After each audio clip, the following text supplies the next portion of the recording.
Ayan, magluluto po tayo ng munggo na may langka at saka po merong sinaing na ano yan, parang pinaksiw na tulingan sa kamyas.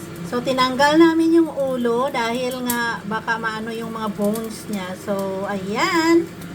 Ito na po yung aming langka. Sinabay ko na sa paglaga ng munggo dahil medyo matigas yung langka dito guys. So, ayan. Grabing lagaan kasama talaga ng munggo.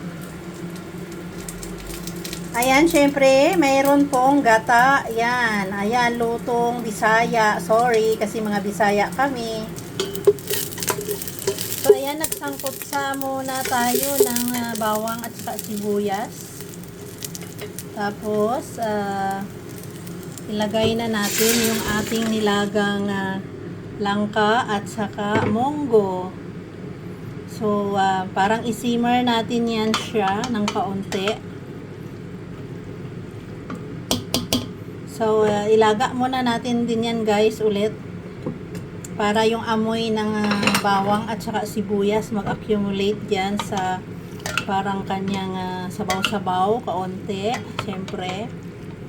So, medyo late lunch po tayo ngayon. Ayan, i-ano muna natin yan, medyo i-simmer ulit natin para medyo lumambot ng gusto. Siguro mga 5 minutes nating pakukuluan yan. Tapos, mamaya, ilagay natin, syempre, yung ating tulingan, di ba? At saka, may gata. At saka, syempre, guys, hindi lang yung langka na may tulingan at saka may munggo. Syempre, may prito pa tayong isda. Ayan po, ang lalaki nila. Ayan, di ba? Parang mukhang fresh na fresh pa. So, yun po yung aming ulam ngayong lunch. Baka hanggang dinner na yan kasi ganyan kami dito magluto ng lunch dala na dinner. 'Di ba? Tipid sa trabaho, tipid sa lahat na po tipid, 'di ba? Ayan. So siyempre isang rice cooker na rice ang aming katapat diyan sa aming ulam na munggo na may langka. Grabe.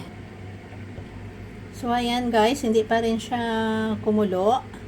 So, by the way, yung langka, grabe talaga yung presyo dito yan. Ilang, ano lang, parang siguro, parang, 1.8 kilo na ginayat na langka is $35. Pero okay lang yan dahil I'm sure masarap yan mamaya. Guys, thank you for watching. Kayo, anong ulam nyo ngayong linggo? Bye! Happy Sunday!